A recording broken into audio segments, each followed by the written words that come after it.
পঞ্চম শ্রেণীর গণিত বইয়ের আজকের ভিডিওতে আমরা 85 পৃষ্ঠা নিয়ে আলোচনা করব। তো 85 পৃষ্ঠার প্রথম যে অঙ্কটা দেওয়া আছে 2 নম্বরে দেখো, একটি পাত্রে 1.6 লিটার রং আছে, 1.6 লিটার, এবং এর ওজন হচ্ছে 2.4 কেজি। প্রতি লিটার রঙের ওজন কত? প্রতি লিটার, প্রতি শব্দের অর্থ হচ্ছে এক, তার মানে 1 লিটার রঙের ওজন কত? তো এই অঙ্কটা দুইভাবে করা যায়, একটা হচ্ছে গাণিতিক বাক্যের সাহায্যে আর একটা হচ্ছে লিখিতভাবে।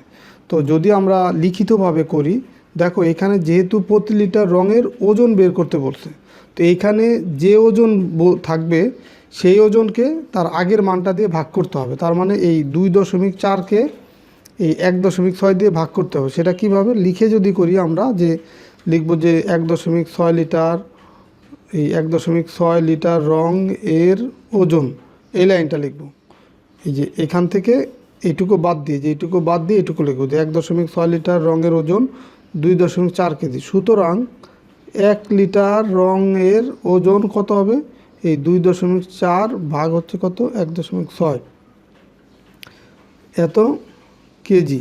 যেহেতু তোমার প্রতি লিটারের ওজন, রঙের ওজন বের করতে বলতো, ও যেটা বের করতে বলবে সেটা ডান পাশে থাকবে। তো ডান পাশেই আছে এটা, এই, এবং এই ওজনটাকে, এই যে ওজনটা দেওয়া আছে 2.4, সেটাকে তাহলে আগের এই মানটা দিয়ে ভাগ করতে হবে। তো 2.4 ভাগ হচ্ছে 1.6। যদি আমরা লিখে করি তাহলে এইটাকে এখন ভাগ করে যে মানটা পাবো সেটাই উত্তর হবে। আর যদি গাণিতিক বাক্যের সাহায্যে করি তখন এই লেখালেখির প্রয়োজন নেই, কিন্তু একই কাজ করতে হবে।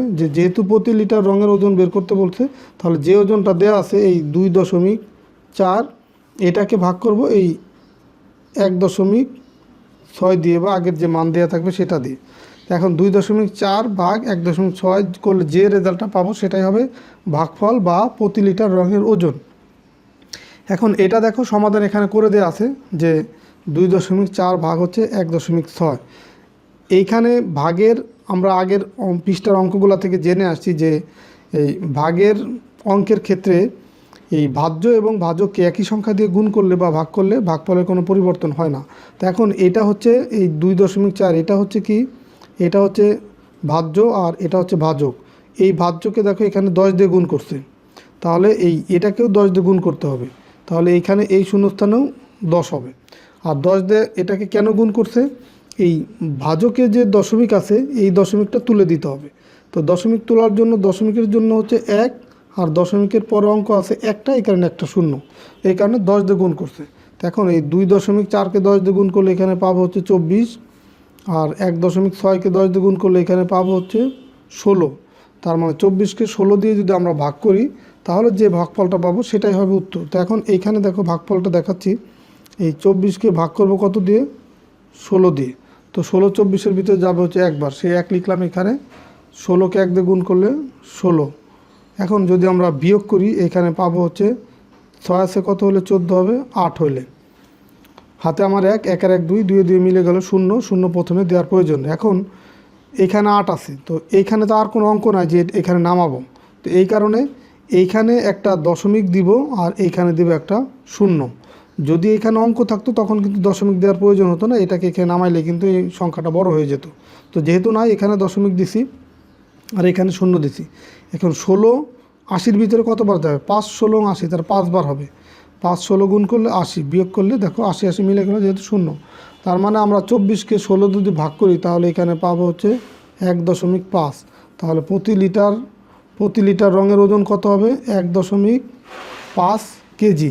এটাই হচ্ছে তোমার উত্তর।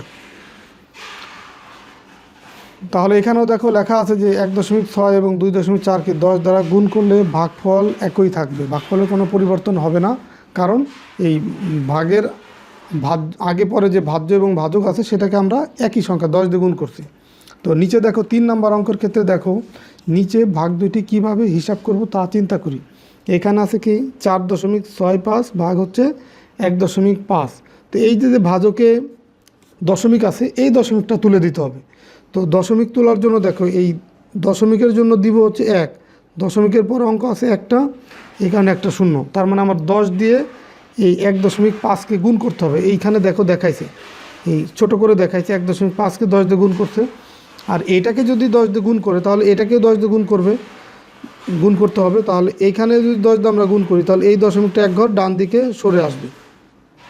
তাহলে দেখো ফাইনালি আমরা এখানে পাবো দশমিক, এখান থেকে যদি তুলে দিতে চাই এখানে পাবো হচ্ছে 15, আর এইখানে দশমিক এক ঘর ডান দিকে সরে আসলে সেটা হবে 46.5। দেখো এখানে কিন্তু 10 দিয়ে গুণ করলে দশমিক এক ঘর এই যে ডান দিকে সরে আসছে। তো পূর্ণ সংখ্যার পরে দশমিক দেওয়ার কোনো প্রয়োজন নাই। যদি পরবর্তীতে দশমিকের পরে আর কোনো অঙ্ক যদি না থাকে তাহলে দশমিক না দিলেও চলে। তো এই কারণে এই দশমিকটা তুলে দিছি আমরা 10 দিয়ে গুণ করার মাধ্যমে। আর এখানে যদি 10 দিয়ে গুণ করি এখানে দশমিক এক ঘর ডান দিকে সরে আসে, বা দশমিক যদি এখানে না থাকতো একটা শূন্য আমরা দিতাম, সেটা আমরা পরবর্তীতে ভাগের ক্ষেত্রে ওই টাইপের অঙ্ক পাবো। এখন দেখো 15 দিয়ে যদি 46কে ভাগ করি 3 15 45 হয়, এখানে 3 দিয়েছি, 3 15 45, 46 থেকে 45 বিয়োগ করলে 1, আর এই দশমিকটা এখান থেকে এইখানে উপরে তুলে দিয়েছে, আর এই 1কে এই 5কে নিচে নামাইছে। এখন হয়ে গেছে কত 15, এই 15-র ভিতরে 15 যাবে একবার, সেই 1 এই যে 15কে 15 বিয়োগ করলে 0। তো ভাজ্যর যে স্থানে দশমিক বিন্দু আছে সেই স্থানেই দশমিক বিন্দু বসায়, মানে এইখানে যে স্থানে দশমিক বিন্দু আছে এই বরাবরই উপরে দশমিক তুলে দিতে হবে। এরপরে দেখো নিচে আরেকটা ম্যাথ আছে 2 নম্বরে, দেখো এই 2.16 ভাগ হচ্ছে 0.24। তো এখানেও কিন্তু ভাজকে দশমিক আছে, তো ভাজকের দশমিক তুলে দিতে হবে। এখন কত দিয়ে গুণ করলে এই দশমিকটা তোলা যাবে? দেখো দশমিকের জন্য দিব হচ্ছে 1, তারপর অঙ্ক আছে দুইটা শূন্য দেবে এখানে, তার মানে 100 দিয়ে এটাকে গুণ করতে হবে। তো এটাকে যদি 100 দিয়ে গুণ করি এটাকে 100 দিয়ে গুণ করতে হবে। তো এটাকে 100 দিয়ে গুণ করলে কত পাবো? 24 পাবো। তো সেই 24 যে এখানে লিখবো 24, আর এটাকে 100 দিয়ে গুণ করলে এখানেও দশমিক 2 ঘর ডান দিকে সরে আসবে, তার মানে 216 পাবো। দেখো এই যে এখানে গুণ কিন্তু দেখাচ্ছে ছোট করে, দশমিক 2 ঘর ডান দিকে সরে আসছে, হয়ে গেছে 24, আর এখানেও 2.16কে 100 দিয়ে গুণ করলে দশমিক 2 ঘর ডান দিকে সরে আসছে, তার মানে 216.0 হবে। তো দশমিকের পরে যেহেতু কোনো সার্থক অঙ্ক নাই তাহলে এই 216 লিখলেই হবে। এখন এই 24 দিয়ে ভাগ করবো 216কে, 24 21-এর ভিতরে যাবে হচ্ছে একবারও যাবে না, কারণ এই 24-এর সাথে 21 ছোট। তো এই কারণে আমরা 216কেই আমরা সরাসরি ভাগ করব এই 224 দিয়ে, যেহেতু 24-এর চেয়ে 21 ছোটো, মানে 24-21-এর ভিতরে যাচ্ছে না, এই কারণে পরের অঙ্ক মিলিয়ে 216কে আমরা 24 দিয়ে ভাগ করব। এখন এই 2 দেখো 2-এর ভিতরে যায় কয়বার? একবার। তো যেহেতু 2-2-এর ভিতরে একবার যায়, তো এটাকে আমরা যদি 9 দিয়ে গুণ করি, দেখো 24কে যদি 9 দিয়ে গুণ করি তাহলে দেখো কত আসে, মানে যেহেতু 1 হয় তারপর আরও অঙ্ক আছে তাহলে 10এই হয়ে যায়। তো এই কারণে আমরা তার চেয়ে একটু ছোট, মানে 9 দিয়ে গুণ করব। তো 9 দিয়ে যদি গুণ করি 4 নং 36-এর 6, হাতে আমার হচ্ছে 3, 9 দুগুণে 18 আর 3 দেখো 21, একদম হুবহু মিলে গেছে 221। তার মানে এইখানে হবে তোমার 9 হবে, এই যে এই 6 বরাবর লিখতে হবে, যেহেতু আমরা 216কে ভাগ করতেছি। তো 216কে 24 দিয়ে ভাগ করলে এখানে পেলাম কত? 9, 9 দিয়ে তাহলে 24কে গুণ করলে সরাসরি 216 পাচ্ছি। 216 থেকে 216 বিয়োগ করলে 0, যেহেতু মিলে গেছে এটা। তাহলে এইখানে আমরা ভাগফল কত পেলাম? 9। তো ভাজ্য ও ভাজক উভয়কে 100 দিয়ে গুণ করে ভাজক 0.24কে একটি পূর্ণ সংখ্যায় রূপান্তর করি। এই ভাজকে কখনোই দশমিক রাখা যাবে না, এটা হচ্ছে মেন কথা। তো এই ভাজকে দশমিক না রাখার জন্য এটাকে পূর্ণ সংখ্যায় রূপান্তর করতে হবে। তো সেই দশমিকটা তোলার নিয়ম হচ্ছে দশমিকের পরিবর্তে 1, এরপরে দশমিকের পরে যে কয়টা অঙ্ক থাকবে এই কয়টা শূন্য দিয়ে এই দশমিকটা তুলে দিব।